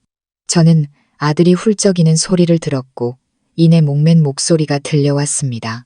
어머니, 죄송해요. 제가 정말 불효자식입니다. 그리고 고맙다고 전해주세요.